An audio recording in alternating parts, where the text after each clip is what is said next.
Good morning and welcome to KidNuz, generously sponsored today by the Beaudries of Houston, Texas, to say a big happy birthday to Will and Henry, who turn 10 tomorrow. Your family is so proud of both of you, and we at KidNuz are so happy to help you celebrate. I'm Tori. It's Friday, November 4th, 2022. And we begin with magic on the mound. On Wednesday, the Astros' 25-year-old starter, Christian Javier, combined with three relievers to throw only the second no-hitter in World Series history. And they did it in front of a stunned Philadelphia crowd. Among those watching, Javier's parents, who reportedly predicted the no-no before he even took the mound. It was also the first time his dad had been in the stands to see his son pitch a major league game.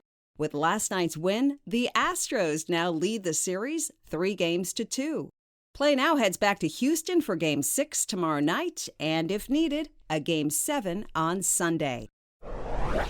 Many a cardboard box has been turned into a fort. Now, the French automaker Citroën is taking that kid-centric creativity one step further. Its new electric car called Oli has a roof, hood, and paneling made from cardboard. While the specially made honeycomb board is enclosed between heavy-duty fiberglass panels for safety's sake, the concept car won't actually be hitting the open road. It's part of the company's push to create an automobile that can be reused or recycled. Oli's windshield and windows are designed to block out the sun's rays to lessen the need for air conditioning. And the car's tires, bumper, and doors are made from natural materials. Cars are not alone in getting an eco-friendly update. An old courthouse in London is getting a new lease on life as a modern-day office space topped by a gigantic rooftop forest. The project, appropriately named Roots in the Sky, calls for more than 10,000 plants and 125 established trees to be planted atop the 1.4-acre space. Work on the project is slated to begin in January. Architects are already planning on how they'll reinforce the building's structure to support the over 1,000 tons of soil needed to create the urban skyscape.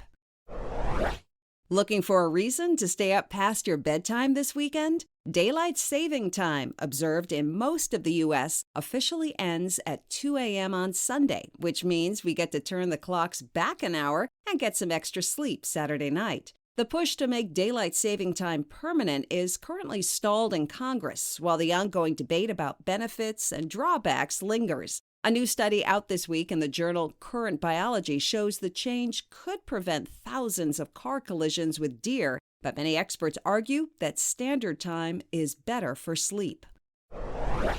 In other KidNuz notes, 2 years after getting a new name, the Washington Commanders may be getting a new owner, or two. People magazine is reporting that Amazon founder Jeff Bezos is interested in potentially partnering with rap mogul Jay-Z to purchase the NFL team from its current owners, who announced on Wednesday their intentions to sell the franchise. Tomorrow night's Powerball jackpot continues to tick higher. It's now up to an estimated $1.5 billion after no one matched all 6 numbers Wednesday. The odds of winning the grand prize are about 1 in 292 million, which means we're each more likely to get crushed by a meteorite or become president of the United States than we are to winning tomorrow's drawing.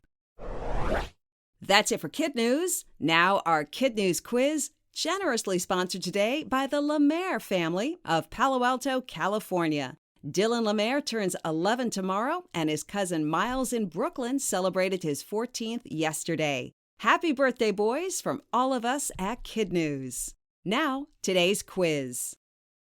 What's the name of Citroën's environmentally friendly concept car?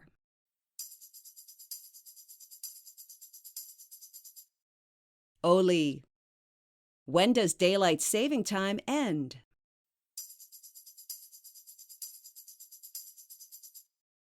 This Sunday at 2 a.m., which means most of us get an extra hour of sleep. According to People magazine, who might buy the Washington Commanders football team?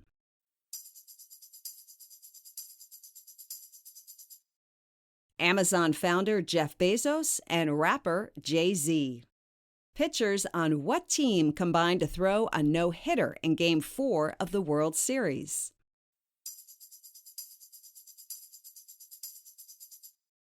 the Houston Astros.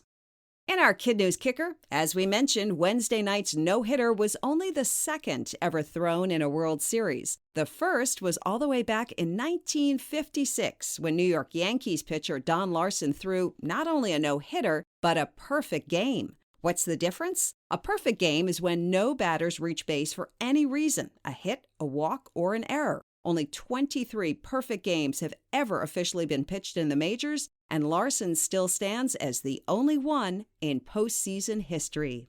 Before we go, we want to thank our terrific sponsors. First, the Beaudry family of Houston, Texas, for underwriting today's episode. Will and Henry, we hope your birthday tomorrow is amazing, and we'd like to shout out all your friends and your teachers, Mrs. Miller and Mrs. Contreras, at the Regis School of the Sacred Heart. And the Lemairs of Palo Alto, California, who supported today's quiz. Happy birthday to Dylan and Miles. Shout out to Dylan's teacher Sharon and all of Room 28 at Ohlone Elementary. And a Kid News hello for all of Miles's friends and teachers at Village Community School in New York City.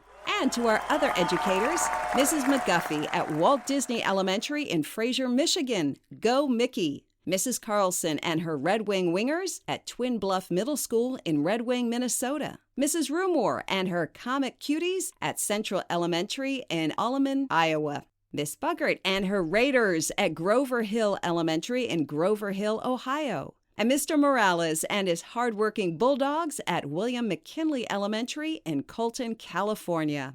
Thanks for listening. For those who signed up, our weekly word search is in your emails, and for everyone, our Week in Review quiz is up on our website. Have a great weekend, and we'll see you back here for more Kid News Monday morning.